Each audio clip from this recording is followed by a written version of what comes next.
point for this? It just goes. You don't have to point at all. Just push. It's just Just push the button. Alright.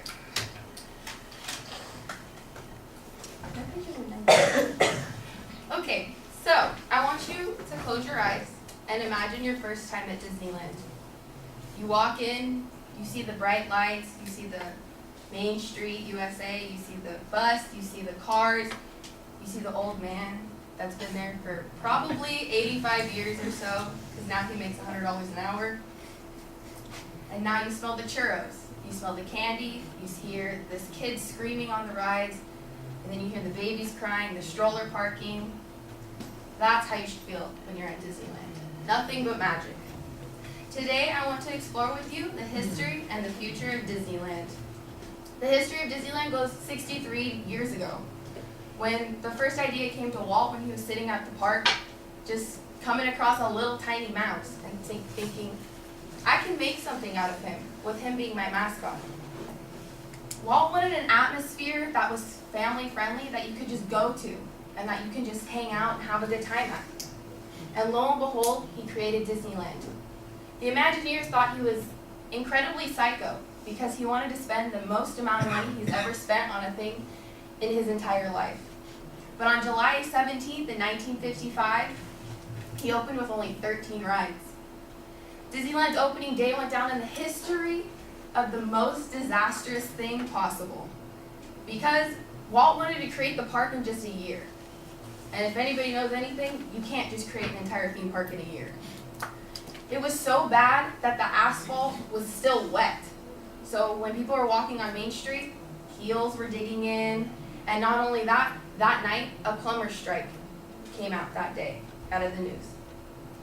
The first ride to be built at Disneyland was Autopia, where you could drive your own car and get your very own Disneyland driver's license. Walt wanted everything to be magical. So when you first walk into Main Street and you see his apartment sitting on Main Street at the top of the fire department, to when you go to Tomorrowland and you see every edible freaking plant there. I remember my first time at Disneyland. When I walked in, saw everything with my eyes like a bug. I remember I walked in and I was like, oh my God, these lights are so bright. I had felt nothing but a princess. I thought nothing could stop me walking in my little high heel shoes that were lighting up. But then I went to Indiana Jones and they told me I was too small for the ride. So I started kicking and screaming and they escorted me out. 63 years later, and now Disneyland has successfully opened 53 rides and opened a brand new park called California Adventure. But that's not all. Finally, Disneyland will be opening the biggest land they've ever done, which will take place in a land far, far away, in the land of Batuu, called Galaxy's Edge, but also known as Star Wars Land.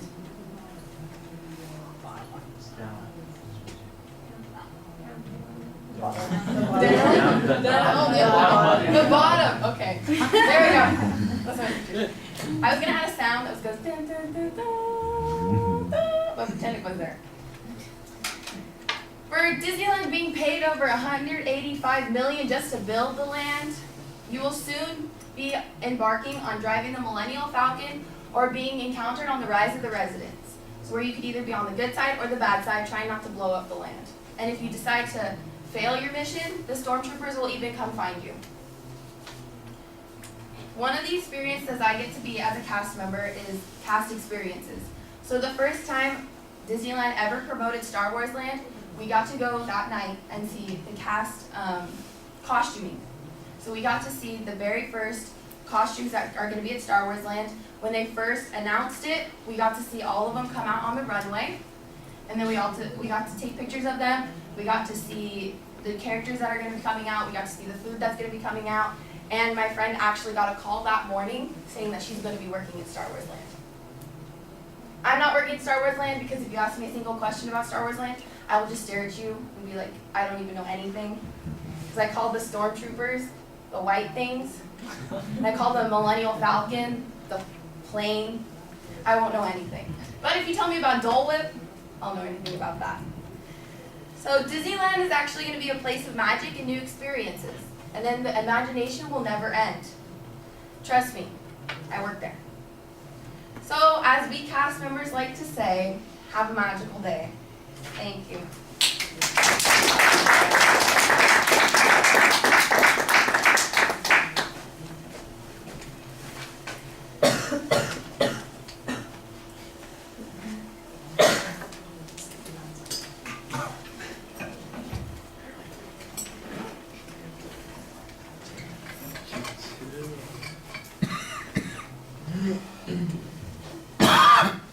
Sorry if I'm making you cough. You really should just stay home when you have a cold. Yeah, you really should.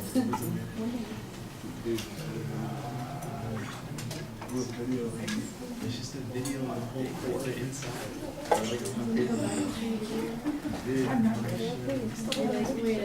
don't even know what I just did.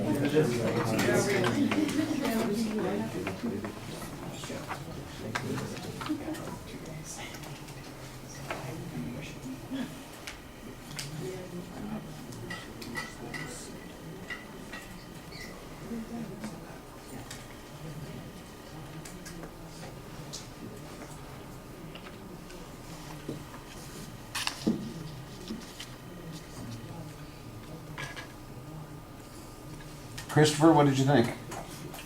Well, I thought her hook at the beginning was really good. It included a lot of imagery and description, and it really captured like what she was about to be talking about.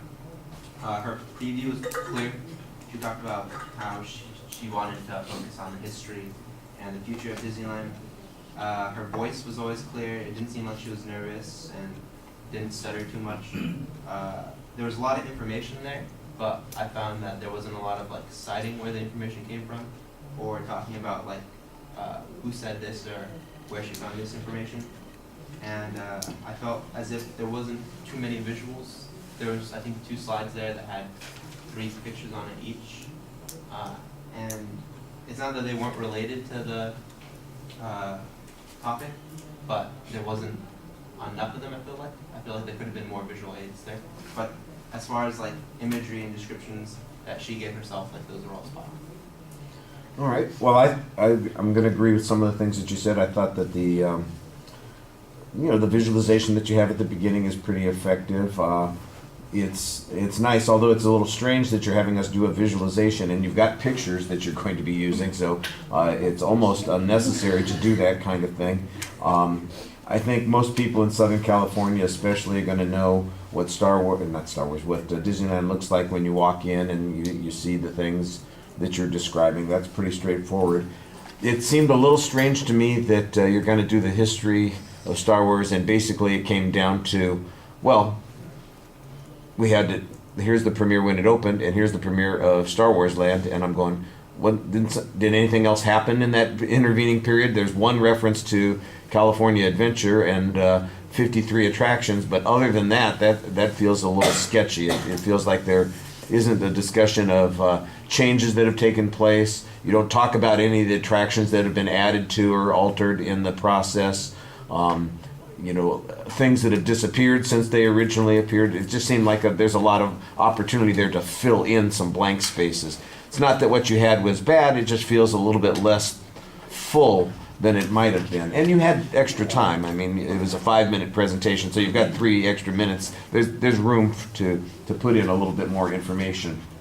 There was a clear statement of what your purpose was. There was a pretty solid preview at the beginning of the speech. I kind of know what what Christopher's talking about when he mentions the sources, although I know that for the most part you've got personal experience that you're using on some of these things, especially in the second half of the speech. And this is historical information. It's not too hard to find some of that information, but you ought to be citing it. I'm sure it's in the bibliography that you've got in your presentation. On the visuals, I also kind of agree. This is one of the most interesting looking places in the world, and we don't get very much interest in the pictures that you're showing us, the kind of the sepia tone pictures at the start. I appreciate that because it gives us kind of a time reference, but you don't really talk about those pictures. They're just in the background, except you do mention the Autopia, and that's about as far as it goes, but even then you're not really referencing in the background. And then the same thing with the Star Wars Land. What you talk about is the premiere that you got to go to the costumes and see those kinds of things. I'm going, well, where are the pictures of those things that you got a chance to see?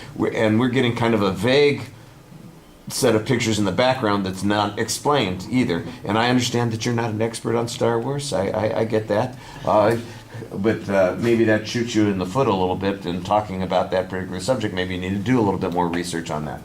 All right, thank you.